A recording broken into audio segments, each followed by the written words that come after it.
tinuturing na most commercially successful actress sa kasaysayan ng Philippine cinema. Sa kabila ng dambuhalang mga achievements na ito, mapapatanong ka na lang talaga, magkano nga ba ang kinikita ni Catherine Bernardo? The only billion-peso box office queen, the #1 Philippine endorser in the Philippines.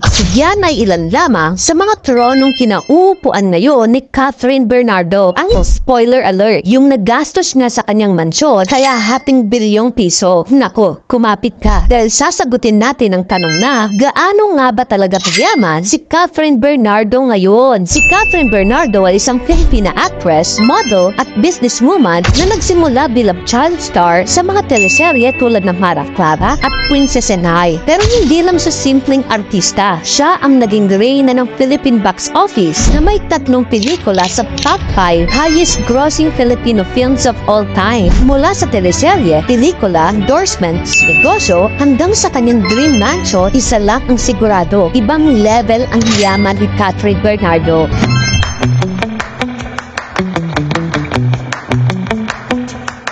Catherine Bernardo holds the record bilang pinakamalaking box office star sa Pilipinas. Pero ang tanong, magkano nga ba ang total earnings sa lahat ng movies niya? Napo, huminga ka ng malalim. 4.5 billion peso. Ang pinakamataas sa kanila, Hello Love Again, na pinalabas noong 2024. Kumita ito ng napakaraming 1.4 billion pesos. Ito na ay kinuturing na highest grossing Filipino film in history. Yung part 1 ng pelikulang yan, ang Hello Love Goodbye, na pinalabas noong 2019, ay kumita naman ng 880 million pesos. Number 3 ito sa top 5. At sumunod dyan, The House of Us, starring Catherine and Daniel Padilla, na kumita ng 810 million pesos. At kung pa niya namang pelikula na Barcelona, A Love Untold, na pinalabas noong 2016, ay kumita ng 321 million pesos. Walang ibang aktres sa kasaysayan ng Philippine cinema ang may ganitong kahangahang record sa box office.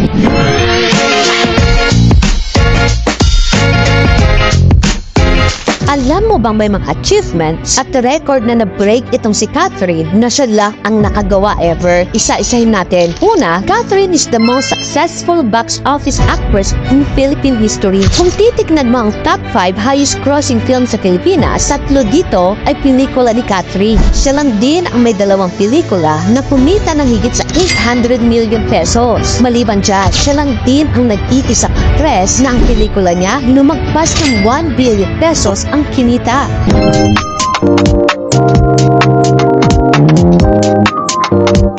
Catherine Bernardo is now the most sought-after endorser sa Pilipinas. As of now, meron na siyang 29 active endorsements. At yung 29 na yun, hindi basta-basta ha. Malalaking mga brands at kumpanya ang ini-endorse na yun ni Catherine Bernardo. Gaya ng Samsung, KFC, Colgate, Lazada, Century Tuna, Nescafe, Cream Soap, at marami pang iba. And guess what? Kung magkano ang talent niya kada commercial, 35 million pesos. Take note, sa TV pa lang yan ha. Iba pa sa kanya mga cross-promotions, gaya ng magazine cover at social media promotions. Kaya isipin mo na lang, isang endorsement pala ni Catherine, milyon-milyon na ang kita niya.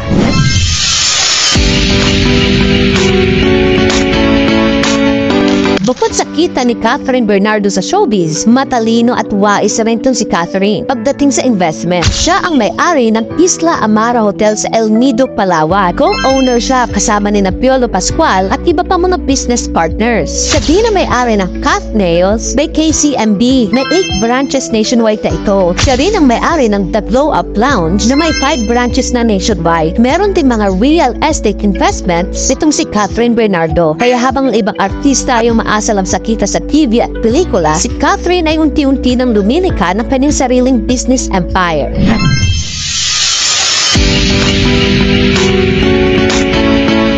Noong 2024, natapos na rin ang dream house ni Catherine sa Antipolo. Ang presyo ng kanyang mansyon, an estimated 500 million pesos. May modern architecture ito at artistic elements. Actually, may slide pa nga sa loob nito. Meron din itong elevator sa loob. Bukod pa dyan, may overlooking view ito ng nature at syudad ng Kamay Nilaat. Yung lupit na mga investment ni Catherine, no? Habang bata pa, secured na talaga ang future niya.